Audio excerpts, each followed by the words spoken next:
Kalau mau ngambil satu bisnis franchise, jangan hanya karena oh dia baru buka rame langsung tertarik. langsung tertarik.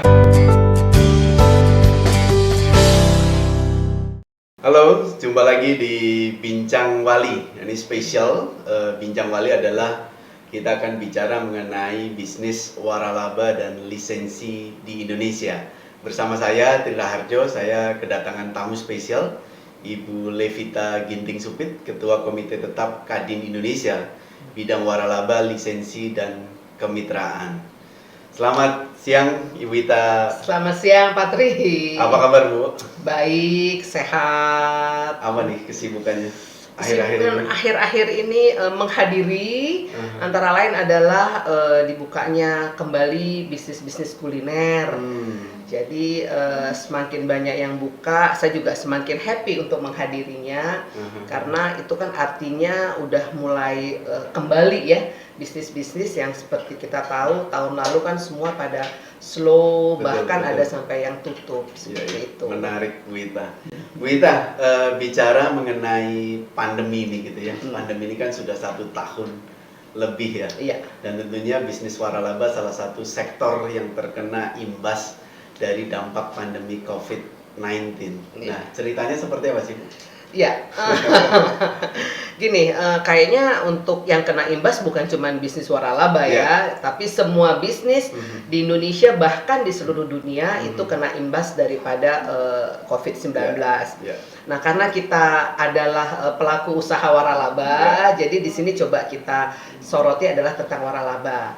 Memang Pak Tri, sejak tahun 2020 begitu dinyatakan pandemi begitu banyak menerpa masyarakat Indonesia, sehingga pemerintah mengambil satu aturan di mana ditutupnya yang namanya mall, perkantoran, dan bekerja juga udah nggak boleh di kantor, tapi harus dari rumah. Nah, jadi akibat dari adanya kebijakan-kebijakan itu mengakibatkan seluruh bisnis juga jadi tutup. Ya, seperti kita tahu bisnis waralaba atau franchise itu banyak banget di dalam mall, ya. Di dalam mall, udah gitu ada yang stand alone itu ada di ruko-ruko. Itu ruko-ruko itu biasanya dekat kantor, dekat sekolah, atau dekat tempat aktivitas lainnya. Nah, akhirnya karena ada kebijakan itu, maka semua bisnis juga tutup, termasuk semua bisnis waralaba, yaitu juga kena berdampak sekali. Khususnya tentu adalah bisnis kuliner, karena bisnis waralaba itu yang paling banyak adalah bisnis kuliner, F&B, mayoritas. Seberapa besar sih, Bu, dampak dari pandemi COVID-19 ini buat industri franchise? Ya, kalau semua industri itu, kalau untuk semua bisnis itu kan hampir 90% ya. Dan menurut saya itu juga untuk waralaba itu juga ada sekitar 80% ya. Kita kena dampak daripada pandemi tersebut. Apalagi yang tadi kita sudah bicarakan, yang paling banyak di waralaba itu adalah F&B. Sementara F&B harus tutup semuanya. Betul, mall tutup ya. Mall tutup, udah gitu yang stand alone yang gede-gede, ruko juga tutup semuanya, seperti itu. Pasti dampaknya sangat dirasakan ya. Iya, sangat berasa sekali ya. Terus dan akhirnya karena tidak ada omset untuk gerai-gerai yang tetap buka, maksudnya buka itu tidak mem-PHK-kan karyawannya, artinya kan mereka tetap membayar gaji. Sementara nggak ada omset tapi harus membayar gaji, terus harus membayar kos-kos lainnya. Nah, itu biasanya banyak hal yang dilakukan oleh pelaku usaha. Nah, ini menarik, Bu. Apa yang harus dilakukan, Bu? Baik oleh franchisor atau franchisee-nya ya? Iya.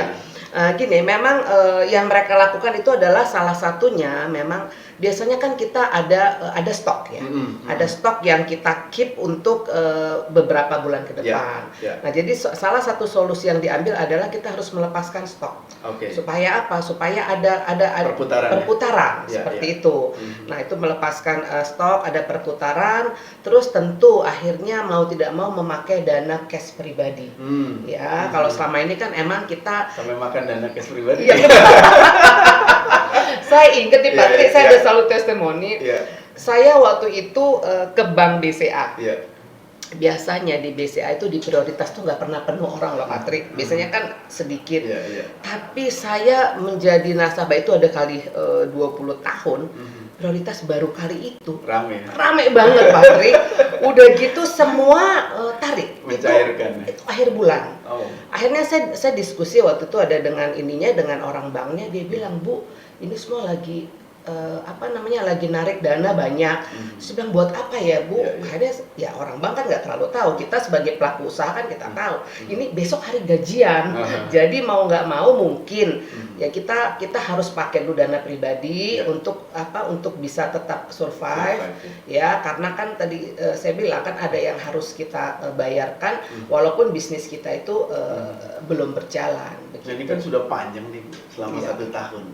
Nah, kira-kira antisipasi apa sih yang harus dilakukan oleh pelaku usaha waralaba sendiri supaya bisa survive nih?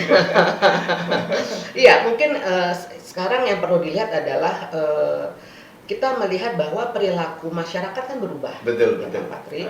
Jadi kita tidak bisa mempergunakan strategi yang lama untuk yang sekarang. Ya kan kita supaya bisnis kita direspon baik oleh masyarakat, artinya kita harus lihat perilaku mereka. Apa yang mereka mau. Jangan mereka mau A kita tawarkan B. Mereka mau C kita tawarkan D. Yang ada bisnis kita tutup. Nggak nyambung. Nah, jadi perubahan perilaku masyarakat yang seperti apa sih? Itu adalah salah satunya akibat pandemi itu mengakibatkan seluruh aktivitas transaksi dilakukan secara online.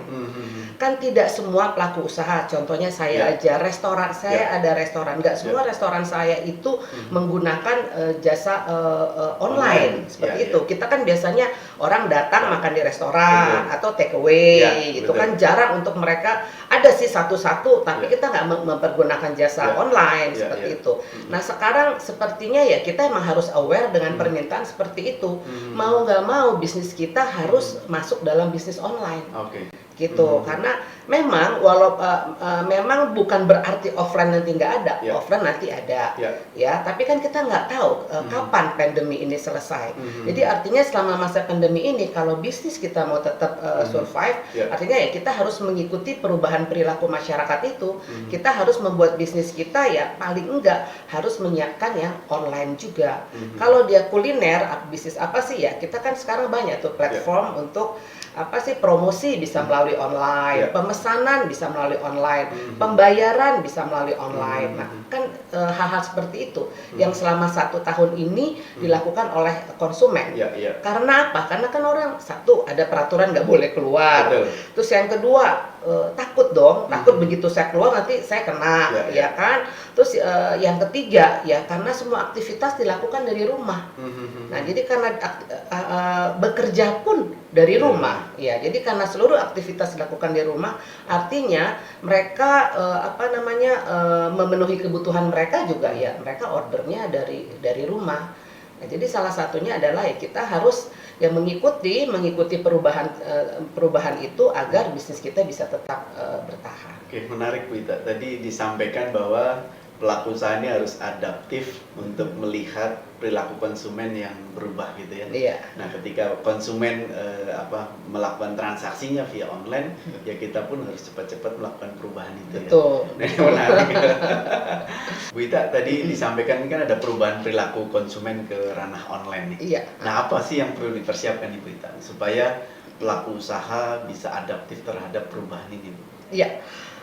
Tentu ya karena ini tadi saya katakan bahwa edisinya online, jadi berarti yang kita harus siapkan adalah satu itu seperti platform yang harus kita gunakan ya kita gunakan untuk mempromosikan produk kita, untuk memberitahukan tentang apa aja sih produk kita yang ada, bahkan mungkin untuk pembayaran pun itu bisa dilakukan. Nah, yang selanjutnya adalah SDM-nya. Ya kan, karena belum tentu semua punya SDM yang mengerti makanya SDM itu juga perlu disiapkan. Memang pada akhirnya menimbulkan satu biaya. Tapi biaya itu kan kita bisa masukkan, kan kita masukkan menjadi satu akhirnya diinvestasi juga ya untuk bisnis kita gitu. Jadi kalau memang kita mau untuk bisnis kita itu tetap survive, artinya ya yang kita harus siapkan tadi itu ya platformnya, SDM-nya, terus produk-produk apa yang kita mau masukkan di dalam online tersebut seperti itu. Ya. Ini menarik, Bu. Nah, di tengah pandemi ini tentunya kan tidak semua bisnis nih, Bu, mengalami penurunan. Penurunan, gitu. iya. Ada juga beberapa bisnis yang memang di tengah pandemi malah potensinya masih tetap baik gitu. Iya. Nah, bisnis apa aja tuh, Bu? Gini, yang saya tahu adalah bisnis yang masih sampai saat ini masih bisa survive ya. Malah kadang-kadang mereka omsetnya lebih daripada sebelum pandemi. Gitu. Ya itu salah satunya kalau kita lihat sih supermarket ya, karena supermarket kan semua kebutuhan pokok. Betul. Jadi mau nggak mau kan memang harus beli. Dan selain pasar, supermarket tendensi dulu kan orang kan takut ke pasar. Betul. Sehingga mereka alternatifnya adalah ke supermarket. Mengakibatkan akhirnya supermarket jadi kebanjiran konsumen yang membutuhkan kebutuhan pokok. Nah, yang selanjutnya adalah itu obat-obatan herbal. Nah, kalau dulu herbal itu bukan menjadi prioritas. Tapi sekarang khususnya setelah Pak Presiden mengatakan bahwa herbal empon-empon lah, herbal jahe apa segala, dan akhirnya itu menjadi booming. Dan itu bisa saya saksikan sendiri di mana pelaku usaha UKM dia kebanjiran order herbal pada saat pandemi ini. Jadi UKM tersebut mereka punya pertaniannya sendiri, akhirnya mereka olah dan mereka pasarkan. Nah, dan selanjutnya lagi adalah bisnis fashion yang tadinya banyak, tapi selama pandemi orang udah nggak beli baju dong, karena kan nggak keluar. Nah, akhirnya mereka merubah menjadi APD, karena mereka punya mesinnya mereka punya mesinnya, jadi mereka rubahlah menjadi APD, menjadi face shield, menjadi masker. Nah, demandnya sangat tinggi itu ya. Iya, demandnya sangat tinggi banget. Semua orang membutuhkan dan itu menjadi kebutuhan utama. Dan itu kan istilahnya produknya kan tidak ada expired date-nya. Ya, jadi dia beli banyak, dia stok di rumah, toh itu pasti akan tetap dipakai selama pandemi masih berjalan seperti itu. Dan selanjutnya lagi ini Patrik yang unik adalah tanaman. Tanaman. Ya, tanaman kan tadinya kan orang nggak terlalu ini ya dengan tanaman. Tapi orang stay di rumah, ibu-ibu semua, jadi tanaman jadi naik daun. Katanya adalah bunga janda bolong. Betul, ya kan? Tren harganya sampai puluhan juta, bahkan sampai ratusan juta. Nah, saya juga datang ke abang-abang pemilik tanaman, memang mereka mengakuin bahwa permintaan tanaman banyak, dan akhirnya karena banyaknya permintaan sehingga banyak juga mendadak orang berbisnis tanaman. Nah, berbisnis tanaman yang mungkin dia punya kebun ya. Nah, itu dia tanami dan akhirnya dia bisniskan dan dia tawar-tawarkan ke semuanya. Orang seneng karena kan di rumah kan nggak ada ngapa-ngapain, bercocok tanam kan seperti itu. Oke, dan yang selanjutnya lagi tetap kuliner. Ya, cuman kuliner yang dilakukan di rumah. Nah, jadi sekarang salah satunya saya sebagai pengusaha restoran, kami punya kompetitor baru. Siapa itu? Yaitu ibu-ibu rumah tangga yang mendadak membuka bisnis makanan. Nah, makanan bukan hanya ibu rumah tangga, timbul pengusaha-pengusaha baru yang mereka menjual makanan. Mereka nggak punya restoran, tapi mereka punya dapurnya.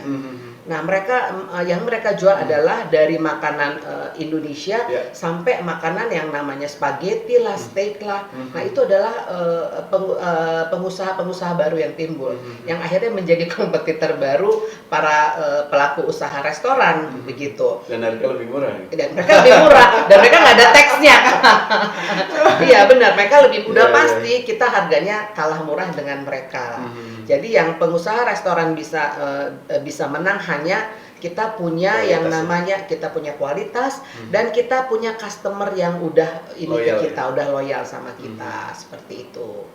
Itu kira-kira bisnis yang Tapi di tengah pandemi berarti muncul juga opportunity baru ya, Wita ya. Iya. Nah, kalau di franchise sendiri, Bu, yang masih potensial itu di sektor mana saja, Bu? Di saat pandemi. Kan tentunya banyak juga calon franchisee gitu ya. Orang yang ingin berbisnis waralaba ini kan pasti mereka mencari opportunity gitu ya. Iya. Nah, di amatan Bu Levita sendiri apa sih bisnis-bisnis yang berpotensi nih di tengah pandemi. Tengah pandemi ya. Kalau menurut saya sih yang tetap yang paling utama adalah kuliner. Oke. Ya, Ya. kuliner itu makanan dan minuman.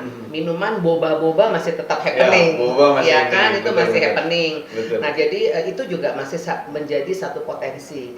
Tadi yang seperti saya ada cerita ke Patri bahwa sejak akhir 2020 itu yang namanya franchisee itu udah mulai buka restoran barunya. Ya. Walaupun mungkin yang dibuka itu bukan investasi besar, biasanya investasi middle. Oke. Nah itu mereka buka dan responnya saya biasanya setelah buka saya akan minta laporan untuk omsetnya dan ternyata responnya bagus banget. Nah artinya apa? Itu menjadi satu peluang. Jenis resto apa tuh? Itu restoran makanan Indonesia. Oh, oke. Satu juga yang saya ingin yang sekarang lagi tren-tren juga ada CC sapi itu CC sapi. juga. Nah Iya, itu iya. juga lagi Iya, tren lagi banget, happening ya. lagi happening Di banget. mana-mana buka ya. Di mana-mana buka begitu. Iya, iya. Itu beberapa saya datengin outletnya pada saat pembukaan itu omset mereka juga bagus seperti itu. Nah, jadi emang kuliner masih tetap memegang. Terus yang selanjutnya ya kita lihat peluang kebutuhan daripada kebutuhan seperti APD, masker-masker. Ya. Patri lihat masker sekarang kan cantik-cantik Betul. kan ya.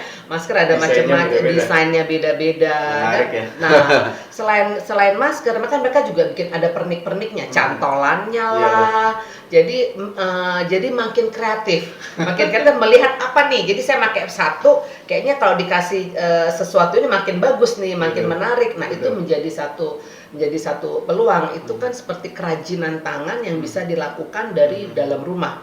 Ya, jadi artinya peluang itu kita nggak harus selalu buka toko, harus Ya. buka gerai, Betul. enggak. Tapi itu bisa kita lakukan di rumah dan kita bisa menjualnya melalui online, ya kan? Bisa sekarang kan banyak ada FB, ada Ya. Insta, ada Ya. WA, Ya, dan betul. ada platform juga yang bisa menolong kita untuk mempromosikan produk kita seperti itu. Berbisnis makin mudah Bu ya. Makin Dengan berbagai mudah. platform online yang Benar. ada ini kan semakin mudah gitu ya. Benar, itu amat sangat menolong loh. Betul. Pak Tri coba ingat, kita pernah kepikiran gak sih Iya. kalau kita bisa melakukan segala sesuatu dari rumah? Betul. Ternyata memungkinkan. Iya, Karena sekolah aja apa? rumah ya. Sekolah aja deh. Iya, karena apa? Semua kan ada sistem online, Iya, ya iya, kan? Yang akhirnya apa? Bisnis online sekarang jadi happening dong. Makin naik.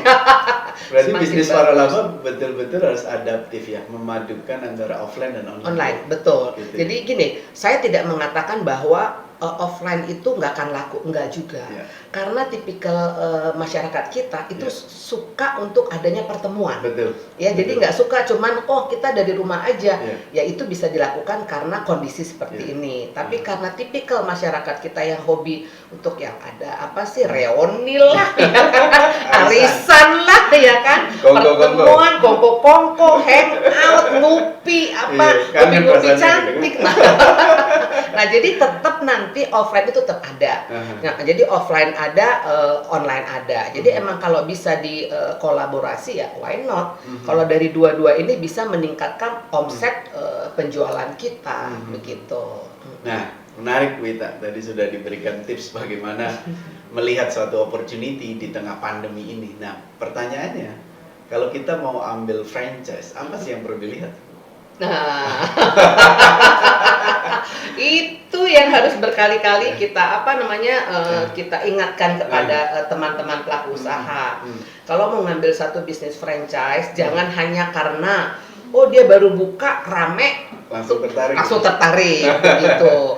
Yang paling utama adalah belilah bisnis yang sudah proven. Oke. Ya, jadi kalau sudah proven tuh yang seperti apa sih Bu? Biasanya itu bisnis yang proven itu paling enggak dia sudah berjalan 5 tahun. Oke. Ya kalau 5 tahun itu hitung-hitungannya sudah balik modal dan sudah menguntungkan. Ya. Kalau secara bisnis biasanya maksimal 2,5 tahun kita harus balik Sudah modal. balik, ya. Itu ininya ya, itu normalnya Ya, 2,5 tahun. Sehingga yang 2,5 tahun itu adalah keuntungan buat kita. Oke. Nah jadi kalau kita membeli bisnis waralaba yang udah proven, itu buat kita lebih tenang. si franchisor aja dia udah balik modal udah menguntungkan. Betul. Artinya Pak, saya juga bisa untung. Betul. Nah, kalau yang kita beli itu belum untung, gimana saya yang beli mau untung? Kan Iya. seperti itu. Nah, hal-hal seperti itulah. Jadi kita jangan terkecoh dengan yang baru buka terus dia happening. Iya.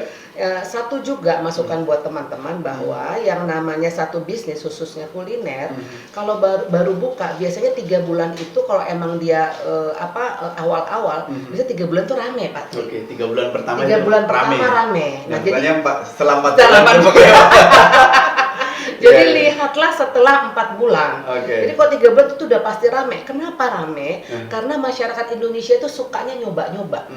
Suka banget, enak Iya. apa enggak. Iya. Nah, kalau dia enak tentu di bulan keempat, kelima, keenam dia akan balik. Betul. Tapi kalau nggak enak dia cuma nyoba sekali. Iya, Ya nggak kan balik. nggak balik lagi gitu. Nah, jadi tips itulah yang harus kita lihat. Jadi kalau memang bisnis itu proven, itu akan lebih tidak berbahaya buat kita pada saat kita menjalankan bisnis tersebut gitu. Menarik. Jadi memang membeli franchise jangan asal pilih gitu ya. Iya. Tadi Bu Ita sampaikan bahwa harus proven dulu nih. Nanti usia harus 5 tahun Bu ya. Iya, 5 tahun. Oh, itu Terus lebih gerai baik gitu. gerai jangan cuma satu Gerai Pak. jangan cuma satu.